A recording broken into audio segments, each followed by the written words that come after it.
अपना हक लेके रहेंगे, अपना हक लेके रहेंगे। गार्ड एकता जिंदाबाद।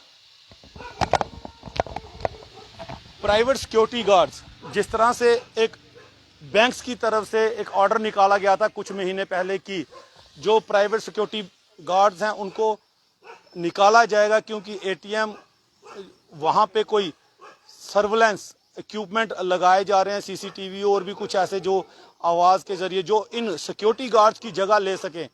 यहाँ पे जो सिक्योरिटी गार्ड्स हैं बड़े मुश्किल हालात में, क्योंकि एडमिनिस्ट्रेशन को एक चीज़ मैं बता देना चाहता हूँ, ये वो गरीब लोग हैं जो मजबूरी के कारण अपने घर परिवार को चलाने के लिए 10-10, 12-12 हज़ार पे, 8-8 हज़ार पे कई वर्षों से, क्योंकि कई वर्ष हो चुके हैं, मैं इनको बड़ी बार कवर कर चुका हूँ। अगर जम्मू कश्मीर की अगर बात करूँ तो जम्मू कश्मीर में बहुत पहले भी इन्होंने प्रोटेस्ट किया था और लगातार प्रोटेस्ट कर रहे हैं और एडमिनिस्ट्रेशन को, सरकार को बार बार ये चीज़ जताने की कोशिश कर रहे हैं कि इन लोगों को एडजस्ट किया जाए, क्योंकि बेरोजगारी जो है वो बहुत ही ज़्यादा है और हालात आप देख सकते हैं कितनी कितनी उम्र के ये लोग हैं, एक्समैन भी हैं और भी कई चीज़।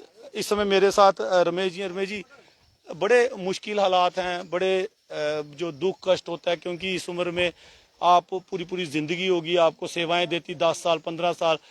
कंपनियों को तो तभी आदमी बोलेगा जब कंपनी निकाले, लेकिन ये तो एडमिनिस्ट्रेशन की, वो बैंक की तरफ से, या आप क्या कहते हैं सरकारों को, एडमिनिस्ट्रेशन को?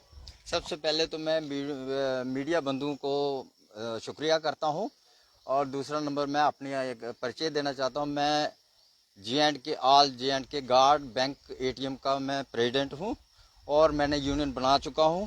और अब हमारे जो गार्ड भाई हैं जितने भी, ये पहले भी हमने 1-2 बार किया था जब हमें 5800 रुपये पर कर किया गया था। 7700 देते थे और 5800 हमें दे रहे थे। फिर चलो हमने तब भी गुजारा किया, जैसे कैसे गुजारा किया। लेकिन अब तो ऐसा ही इन्होंने हालात ऐसे पैदा कर दिए हैं कि जो जितने भी हमारे कोई 8-10 हज़ार बंदा है, श्रीनगर में ले लो, डोडा, किश्तवाड़, सांबा, कठुआ, जितने भी डिस्ट्रिक्ट्स हैं, सब में से इन्होंने क्या किया कि अपने को सीसीटीवी लगा रहे हैं। लेकिन वो सीसीटीवी तो ना कोई काम कर रहे हैं ढंग से, ना कुछ उनका कोई प्रोसीजर है, ना कोई बता रहे हैं, टी टी करते रहते हैं। अंदर कुत्ते बैठे हुए हैं एटीएमों में, क्योंकि गार्ड जहां 10 आदमी हमारे 10 एटीएम में से निकाले हुए हैं और उनको अभी तक पे भी नहीं मिली है। सर, आपके माध्यम से मैं बताना चाहता हूं एलजी साहब को और इस गवर्नमेंट को और जेके बैंक को, मत ये सोचें कि श्रीनगर वाले बोल रहे हैं और जम्मू वाले सो गए हैं। सोए नहीं है हम, हमारे में धैर्य है, हमारे में सहन शक्ति है। हमने सहन शक्ति हमारी आज खत्म हुई है, इसीलिए हम आज से शुरुआत कर रहे हैं। अगर हमारे बंदों को निकाला गया 31 को, उसके बाद हम ये बैंक को घेराव करेंगे। और ये जो चेयरमैन आया हुआ है, पहले की तो फाइल खुली थी शिब्बर साहब की, अब मैं इस चेयरमैन को चैलेंज करता हूं कि अगर इसने ये ऑर्डर वापस नहीं लिया तो पूरे जे.एंड.के में, श्रीनगर भी मेरे साथ है, ऐसी बात ना सोचें कि श्रीनगर मेरे साथ नहीं है। मैं अभी परसों होकर आया हूँ, वहां प्रोटेक्ट चल रहा है और मैं आपके माध्यम से, मीडिया के माध्यम से ये बताना चाहता हूँ। और ये आप हमारे बंदे देखिए, गरीब हैं। एक चीज गरीब हैं तभी 8-10 हज़ार रुपए पे काम कर रहे होंगे, लेकिन एक सबसे अहम प्रश्न, क्या एडमिनिस्ट्रेशन की तरफ से कोई स्टेप उठाया गया, कदम उठाया गया? क्योंकि 10-10, 15-15 वर्ष आपने दे दिए और घर परिवार चलो जैसे रो दो के चल रहा था, इतनी महंगाई के ज़माने में इतने छोटे सी रकम के साथ घर परिवार तो चलता नहीं है। तो फिर किस तरह के हालात इस समय है, किस तरह के, अगर घर परिवार वाले ये लोग क्या कह रहे हैं, एडमिनिस्ट्रेशन क्या कह रहा है, बैंक क्या कह रहा है? देखिए जी, बैंक वालों ने, चेयरमैन ने ऑर्डर दिया है इनको, हमें तो अंदर जाने नहीं दे रहे। मैं एक दिन गया था अपने बंदों के साथ, 4 बंदों के साथ गया, पहले भी गया था मैं, तो मुझसे तो जो सिक्योरिटी अफसर आया हुआ है, कोई खन्ना है पता नहीं क्या है, उसने तो बात ही नहीं हमसे की। उसने ऐसे समझा जैसे अरे गहरे हैं, मतलब वो बात ही कोई ढंग से नहीं की जी, हमने लगाने ही लगाने। उसके बाद फिर लगाया, सीसीटीवी लगाए हैं, 10 बंदे, 10 एटीएम में से कम 30 बंदे हमारे निकल गए हैं और वो गरीब आदमी अभी भी भूखे मर रहे हैं। ये देखो, ये जो है इसको निकाला हुआ, अभी तक इसके बच्चे रो रहे हैं कि तनख्वाह नहीं आई। आज कितनी तारीख हुई है? अगर निकाला तो उनको तनख्वाह दो ना, या तो नोटिस दो उनको, 3 महीने का नोटिस दो। अगर नोटिस नहीं दे सकते तो फिर 3 महीने की तनख्वाह दो। जाके पूछो लेबर कोर्ट से कि क्या उनका ऑर्डर है। लेबर कोर्ट में जाएंगे आप? हम जाएंगे, हम तो जा भी चुके हैं। हो सकता है हमने आजकल मैं कहना, अगर हम 31 को निकालते हैं तो हम फर्स्ट 2 को या 7 तारीख के अंदर अंदर हम बड़ा प्रोटेस्ट करेंगे। ये तो कुछ भी नहीं है, और भी आ जाएंगे, हमारे श्रीनगर वाले भी आ जाएंगे, डोडा भी आ जाएंगे, क्योंकि आजकल को बारिश हुई थी इसलिए थोड़ा सा काम कईयों को था, इसलिए आ नहीं सके। आपके माध्यम से एक चीज और मैं बताना चाहता हूँ, ये जो स्मार्ट मीटर लगा रहे हैं, स्मार्ट मीटर में भी इनकी कोई मंशा है। इन्होंने लैंडमैनों को निकालना है, क्योंकि आधा काम वो स्मार्ट मीटर करेगा, वो आधे तो लैंडमैन भी जा रहे हैं बेचारे, वो भी हमारे साथ पहले हैं। हम बात करते हैं, आपको कब निकाला गया था और कब आपको लेटर दी गई? सर इन्होंने हमें फर्स्ट से निकाला था। फर्स्ट को इन्होंने बोला कि आप ड्यूटी पे नहीं आओगे, तो क्योंकि ये चीज तो काफी महीनों से चल रही थी, आपको पहले से पता था इन्होंने कि ये निकालेंगे। एक महीना पहले इन्होंने हमें लेटर दिया। तो जैसे फर्स्ट आई, फर्स्ट अपना जुलाई, इन्होंने बोला कि आप ड्यूटी पे नहीं आओगे। अभी तक हमें सैलरी तक भी नहीं दी है इन्होंने। सैलरी क्यों नहीं दी? क्या सर आपने जब भी पूछा? फोन करते हैं ये फोन ही नहीं उठाते हैं, मुझे फोन ही काट देते हैं आगे से। कभी बोलते हैं शाम को आ जाएगी, कभी बोलते हैं सुबह आ जाएगी। अब तो फोन ही नहीं उठाते ये हमारा। कितने महीने की सैलरी है? सर हमारी 1 महीने की सैलरी है। कितने लोग हैं? सर हम 3 बंदे ही एटीएम पे, तीनों को एक निकाल ही दिया एटीएम के लोगों को नहीं मिली है और भी एटीएम? उन्होंने। सर जो निकाल दिए उनको नहीं मिली है। उनको अभी तक नहीं जी, मिली। जी। नहीं मिली है ना। आप जी इनको भी नहीं मिली है। आप कौन से एटीएम में थे? मैं था लास्ट मोड में था। आपको भी नहीं मिली? नहीं मिली हमारे को। क्या कहते हैं? वो पहले से भर्ती जमा कराओ, वो हमने जमा करा दी है 7 तारीख पर की। वो भी हमने सबमिट कर दी है। तो उन्होंने बोला कि अपना फील्ड अफसर को अपना ये स्लिपें कर दो, व्हाट्सअप कर दो। तो हम उनको कर दी हमने व्हाट्सअप। तो अब फोन करते हैं तो फोन ही नहीं उठाते हमारा। जी आगे। सर मुझे भी निकाला गया है, मुझे भी 15 साल से मैं जॉब कर रहा था, तो मुझे भी निकाला गया है। तो कहते हैं आपको मिल जाएगी, सैलरी मिल जाएगी। तो फ़ोन पे कहते हैं 15 तारीख को मैं 15 तारीख तो 15 अगस्त है, तो ये तो सामने पता चल जाएगा झूठ की बात है। तो कह रहे हैं कोई बात नहीं, हमें मिल जाएगी 20 तारीख को मिल जाएगी, कभी इस डेट पर डेटें बात डालते रहते हैं। तो मैं चलो कोई बात नहीं है। अभी CCTV लगा रहे हैं, CCTV इन CCTV पर इनको विश्वास नहीं है। वो अलग से जो एक तरह ही इंडक्शन रखेगा ना, वो CCTV काम करेगा। जो 2-2 CCTV लगे हुए हैं, इन पर विश्वास नहीं है उनको। और डिजिटल इंडिया बनाना है, लोगों को भूखा मार के डिजिटल इंडिया बनाना है।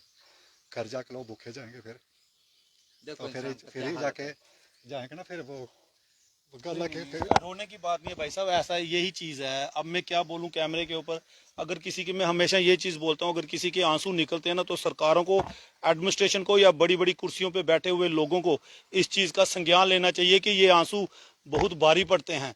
जनाब ये चीज़ देखिए, मैं हमेशा बोलता हूँ कि AC वाली कुर्सियों से बाहर निकलिए। ये सबके आंखों में आंसू हैं, लेकिन किसी के निकल आते हैं, किसी के नहीं निकलते हैं। लेकिन जब निकलेंगे तो वो किसी को लेके ही जाएंगे। ये जो निकल रहे हैं ना, आ रहे हैं, जो इतना पानी आ रहा है, बारिश आ रहा है, बिजली गिर रही है, ये सब यही चीज़ है। ये सोचने की ज़रूरत है। ये कुर्सियाँ कभी नहीं रहती। ये जो आप लोग सोचते हैं, पता नहीं आप हज़ारों साल कोई आएगा तो वो राज करेगा, ऐसा कुछ नहीं होता है। हमेशा जनता के हित में बात कीजिए, जनता के लिए बात कीजिए। एडमिनिस्ट्रेशन को चाहिए कि अगर किसी को निकालना है, अगर बैंक वाले किसी को निकाल रहे हैं, ठीक है, आपकी भी मजबूरियां होगी, हम समझ सकते हैं, सरकारों एडमिनिस्ट्रेशन की भी मजबूरियां होगी। लेकिन अगर इतने वर्षों से ये लोग काम कर रहे हैं तो इनके भी सोचें, इनके बाल बच्चे हैं अब इस उम्र में कहाँ दूसरे, क्योंकि जो ये काम प्रोफेशनल काम कर रहे हैं उसी काम के लिए अब ये दिहाड़ी लगाने तो जाएंगे नहीं। अब नई तरह से जिंदगी दोबारा शुरू करनी कितनी मुश्किल होती है। अगर किसी अफसर के लिए निकाला जाए जो बड़ी बड़ी कुर्सियों पे कहाँ कहाँ बैठे हुए हैं, हमेशा एक चीज का संज्ञान लेना चाहिए, जब भी कोई आप ऑर्डर निकालते हैं तो गरीब के हित को सोच लिया कीजिए। हमेशा लोग प्रोटेस्ट कर रहे हैं, उसके बाद फिर आप सोचते हैं कि आप लोगों ने एक लेबोरेटरी बना ली कि देखते हैं ये ऑर्डर निकाल के क्या ये लोग प्रोटेस्ट करेंगे, इनको दर्द होगा, इनको दुख होगा। जनाब होता है, लोग भी दुखी होते हैं।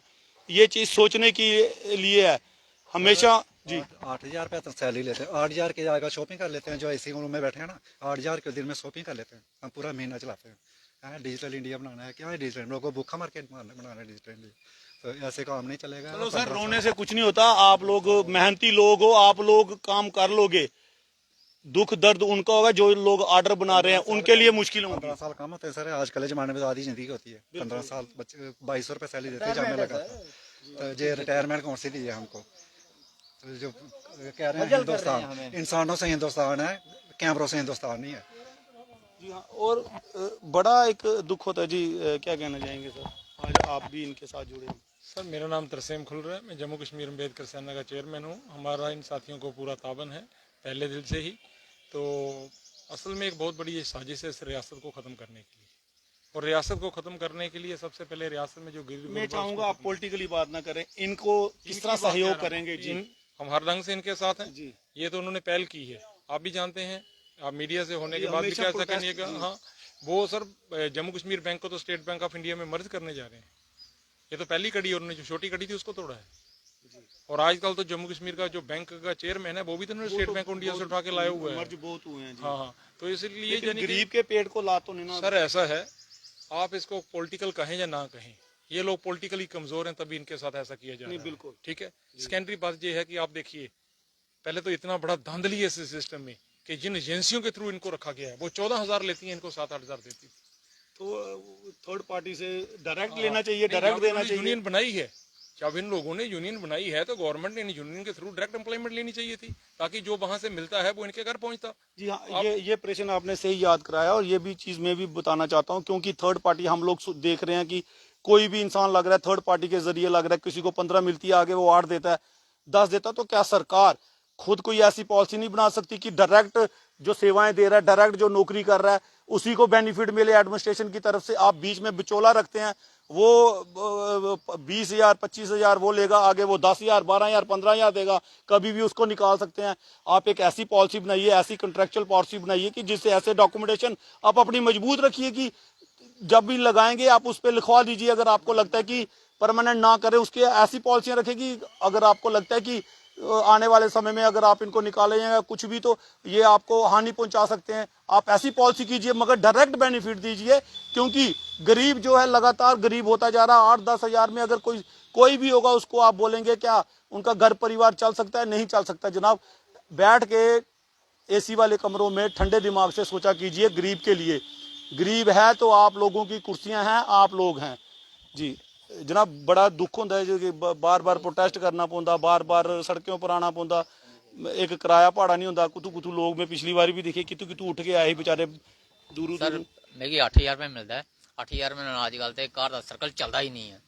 अब फिर भी असें घर का सर्कल बहुत ज्यादा जबरदस्ती नाल मुश्किल करना ते है कुछ ना कुछ। कुछ तो कुछ सानू करने पौंदा है, क्योंकि साढ़े बच्चे भी हैं अगे, बीबी बच्चे फैमिली है साड़ी। असें अपनी फैमिली वास्ते करा रहे हैं माड़ा मुट्टा, जानी कि इन्ना सर्कल भी असें फैमिली का नहीं चला सकते कि बच्चे दी अजकल बहुत डिमांडां होंदियां ने ते भाई बच्चे एह् देओ 8,000 रपेऽ नाल तो बच्चे दी डिमांड असें पूरी नहीं कर सकदे।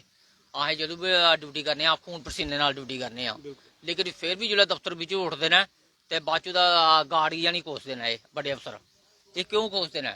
भाई एह् सोचदे कि गार्ड कुछ नहीं करा दे, साढ़ी भर्ती जेह्ड़ी भर्ती बाज होंदी असें सर बिल्कुल पसीना पसीना होई दी होंदी है, लेकिन एह् एसी बिच उठियै सानू ताड़े मार देना नहीं है।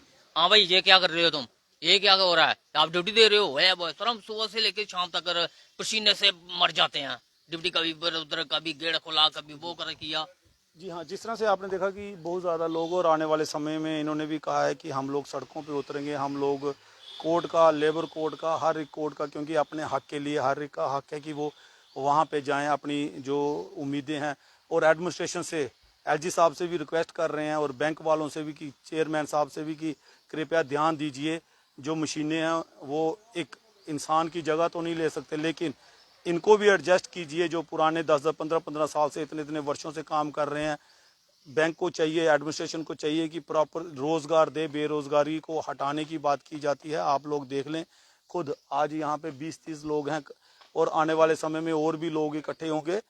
तो ऐसा कार्य कीजिए कि जिससे जनता खुश हो, ना कि इनको परेशानी हो। और कुछ सर क्या फ्यूचर में मैं यही चाहता हूं कि हमारे बंदे रखे आगे जाएं। रणनीति आगे है, अगर हमें 31 के बाद निकालते हैं, अगर नहीं निकालते हम तो काम करेंगे, फिर जो निकाले हुए उन्हें एडजस्ट किया जाए, एक नंबर। दूसरा नंबर, हमने 31 के बाद अगर हमें निकालते हैं तो हम फिर बड़ा प्रोटेस्ट करेंगे। जी थैंक यू। ज़्यादा से ज़्यादा शेयर कीजिए ताकि हायर अथॉरिटी तक आपकी आवाज़ को पहुंचाया जा सके। कमेंट राय ज़रूर रखिएगा। गरीब ज़रूर गरीब है, लेकिन इसकी भी आवाज़ जो हायर अथॉरिटी तक पहुंचनी बड़ी ज़रूरी है। शेयर और सब्सक्राइब और कमेंट राय में अपनी राय रख के, ताकि हम हायर अथॉरिटी को आपकी जो क्वेश्चन है उनका आंसर ले सकें। शुक्रिया।